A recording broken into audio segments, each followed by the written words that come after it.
राधे राधे, हरे कृष्णा दोस्तों। मैं आप सबका स्वागत करती हूँ अपने चैनल राधे गौरांगी पर। आज मैं आपको अपने जन्माष्टमी सेलिब्रेशन के बारे में बताने वाली हूँ।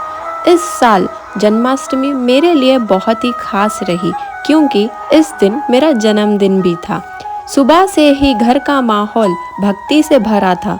मैंने अपने घर को सजाया, रंग बिरंग बैलून्स, हैप्पी बर्थडे बैनर और राधा गोपीनाथ के लिए छोटी सी सजावट की। मैंने अपने गोपीनाथ जी को फूलों से सजाया, उनको नई वस्त्रें पहनाई और उनके चरणों में फूल और प्रसाद चढ़ाया। भोग में मैंने चढ़ाया ढेर सारी मिठाइयाँ, माखन जो कि मेरे जुगल किशोर का फेवरेट, लड्डू गोपाल का फेवरेट, फिर खीर, साबूदाना की हलवा, उसमें मैंने चढ़ाया 2 मोज, खीरा, कोकोनट और ढेर सारे भोग। तो दोस्तों और दर्शकों, चलो जानते हैं हम क्यों जन्माष्टमी मनाते हैं। आप सभी जानते हैं कि जन्माष्टमी भगवान श्री कृष्ण का जन्मोत्सव है। द्वापर युग में श्री कृष्ण जी ने मथुरा में वासुदेव और देवकी के घर में जन्म लिया। भगवान ने अंधकार में जन्म लिया था क्योंकि उस समय कंस का अत्याचार चरम सीमा पर था। उन्होंने धरती पर जन्म लिया ताकि अधर्म का विनाश करें और धर्म को स्थापित करे। गीता में भी श्री कृष्ण ने कहा, यदा यदा हि धर्मस्य ग्लानिर्भवति भारत, अद्भुत ध्यान अधर्मस्य तदात्मान सृजाम्यहम्। अर्थात जब जब धर्म की हानि होती है तब तब मैं धरती पर अवतार लेता हूँ। इसलिए हम जन्माष्टमी मनाते हैं।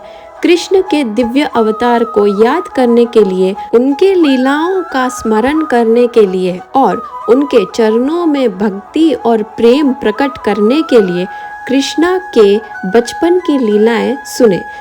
कृष्ण के बचपन की लीलाएं तो सबसे प्यारी है। छोटी सी उम्र में ही कृष्ण ने अपने प्यारे दोस्तों के साथ गोकुल में खेल खेलते हुए सबका मन जीत लिए। सबसे फेमस लीला थी माखन चोर की। कृष्ण जन्माष्टमी के दिन मैं आप लोगों को बताऊंगी माखन चोर की लीला। कृष्ण जी माखन के इतने शौकीन थे कि रोज सुबह सुबह चोरी से माखन के मटके तोड़ कर खाते थे, माखन को खाते थे। गोकुल की गोपियां अक्सर कंप्लेन करती थी यशोदा मैया से कि तुम्हारा कान्हा हमारा माखन चुरा चुरा कर खाता है। लेकिन जब कृष्ण जी अपने इनोसेंट सा मुखड़ा से देखते थे तो सब उन पर फिदा हो जाते थे कि हाय ये कितना लाला, इतना सुंदर लाला है, ये कैसे माखन खाता है। नहीं यार, तुम गोपियाँ ना बुरा कहती हो अपने कृष्ण के बारे में। यशोदा मैया बहुत ही पिघल सी जाती है, साथ ही साथ गोपियाँ भी सोचती है अरे नहीं, कृष्ण तो ऐसा नहीं कर सकता। तो ये थी एक लीला। और एक लीला कालिया नाग की। जब यमुना जी में कालिया नाग ने जहर फैला रखा था तब छोटे से कृष्ण ने उसके फन पर नृत्य करके उसको वश कर लिया। उसके नृत्य को देखकर सभी देवता भी प्रसन्न हो गए। और सबसे प्यारी लीला थी गोवर्धन लीला। जब इंद्रदेव गोपियों को बरसात से परेशान कर रहे थे तब छोटे से श्री कृष्ण अपने छोटी सी उंगली पर पूरी गोवर्धन पर्वत को उठा लिया और सब गोपी गोपगण को नन्हा सा कान्हा ने बचा लिया। ये सब लीलाएं हमें यह सिखाती है कि भक्ति, प्रेम और निष्काम सेवा ही जीवन का असली मार्ग है। तो दोस्तों, उसके बाद मैंने अपने गोपीनाथ जी को आरती दी और मेरी माँ ने भी पूरी श्रद्धा के साथ पूजा की। ऐसा लग रहा था जैसा छोटा सा वृंदावन मेरे घर में ही आ गए हो। सबसे स्पेशल मोमेंट था जब मेरे स्टूडेंट्स ने मुझे सरप्राइज दिया एक प्यारे सी केक के साथ। उस केक पर लिखा है हैप्पी बर्थडे जय श्री मैम। सबसे पहले मैं उस केक को जुगल किशोर राधा गोपीनाथ जी के चरणों में चढ़ाया, उनको भोग ऑफर किया। उसके बाद मैंने केक कट किया, सबके साथ मिलकर सेलिब्रेट किया और मन से सोचा ये सब कृष्ण की ही कृपा है जो मुझे इतना प्यार मिला। शाम को मैं गई श्री राधा गोपीनाथ मंदिर सिकंदराबाद इस्कॉन। वहाँ का दर्शन तो बिल्कुल अलौकिक था। राधा गोपीनाथ जी इतने सुंदर लग रहे थे कि आंखें उनसे हट ही नहीं रही थी। मंदिर में भजनों की मधुर धुन चल रहा था। मृदंगा और करताल की धुन ने पूरा माहौल को दिव्य बना रखा। तो दर्शकों और दोस्तों, यहाँ अभी होगी राधा गोपीनाथ जी की अभिषेक, उसके बाद होंगी दिव्य दर्शन। मैं आप सबसे यही कहना चाहती हूँ कि भगवान श्री कृष्ण हमेशा अपने भक्तों के साथ होते हैं। अगर हम उन्हें प्रेम से याद करें, उनके गीत गाएं और उनके चरणों में समर्पित हो जाए तो हमारा जीवन खुशियों से भर जाता है। दर्शकों, मैं आप लोगों को पहले बताना भूल गई और कुछ प्यारे किस्से। पूतना वध। जब छोटी उम्र के कृष्ण को पूतना रात को दूध पिलाने आई, तब कृष्ण ने उसके विष को नष्ट कर दिया। इससे हमें यह सीख मिलती है कि जो भी दुश्मन भक्ति का विरोध करते हैं, कृष्ण उनका संहार कर देते हैं। दही हंडी की लीला तो मैंने बताई नहीं, तो कृपया वो भी सुने। कृष्ण अपने दोस्तों के साथ मटकी तोड़कर माखन खाते और गाते रहते थे। इस लीला की याद में आज भी महाराष्ट्र और गुजरात में दही हंडी का उत्सव मनाया जाता है।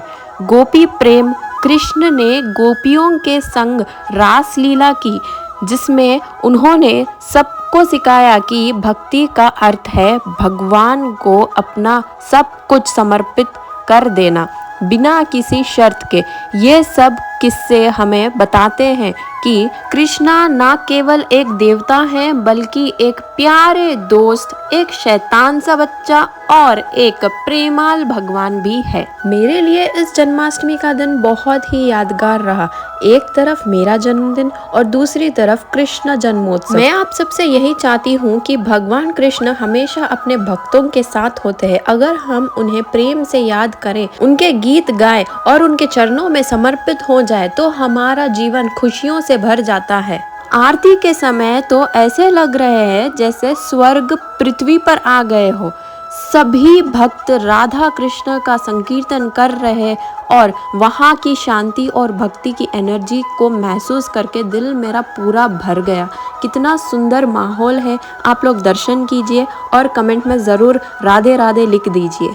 जो कोई भी इस वीडियो और मेरे चैनल को नए से देख रहा है, लाइक शेयर सब्सक्राइब करना ना भूलें और जुड़े रहिए राधे गौरांगी के साथ।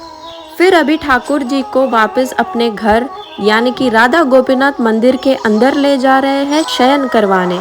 तो दर्शकों, बस मंदिर का कार्यक्रम यहाँ पे खत्म होता है, तो हम अभी जा रहे हैं अपने घर, क्योंकि घर में संकीर्तन, दीपक की रोशनी और कृष्ण जन्मोत्सव की आवाज से ऐसा लग रहा था जैसा पूरा वृंदावन मेरा घर में ही बस गया हो। अब जैसे कि श्री कृष्ण जी का जन्म 12 बजे रात को होता है, वैसे ही हम घर पहुँचे और घर में भी किया बहुत सुंदर सा आरती। तो कृष्ण जी ने अवतार ले ही लिया है 12 बजे के बाद देवकी और वासुदेव के पुत्र के रूप में कंस का कारागार में मथुरा जाएंगे। तो आप लोग देख सकते हो, वरना आप लोग मेरे चैनल वृंदावन व्लॉग में देख सकते हो, दर्शन ले सकते हो। मथुरा, वृंदावन, बरसाना, गोकुल, नंदगांव सभी का वीडियो मैंने लगा रखा है अपने यूट्यूब चैनल राधे गौरांगी पर। चैनल को सब्सक्राइब करना ना भूले। हैप्पी जन्माष्टमी, राधे राधे।